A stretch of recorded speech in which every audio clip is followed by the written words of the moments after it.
Please আমাকে ক্ষমা করে দাও, প্লিজ প্লিজ আমাকে ক্ষমা করে দাও, প্লিজ।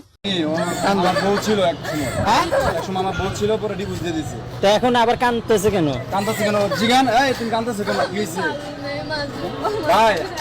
আমার প্রবাসে থাকাকালীন হ্যাঁ আমি তো বিয়ে করি, বিয়ে করার পরে আমাদের সন্তান হচ্ছে ভাই বাসায়। তারপর আপনার আমাকে ডিভোর্স দিয়ে যায়, ছেলেদের পাল্লায় ফের আমার ডিভোর্স দিয়ে দিচ্ছে, বুঝছেন? আমার 5 বছরের যত টাকা ছিল প্রবাসে ইনকাম সব ভাই খাইছে, বুঝছেন ভাই? আপু এটা কি করেন?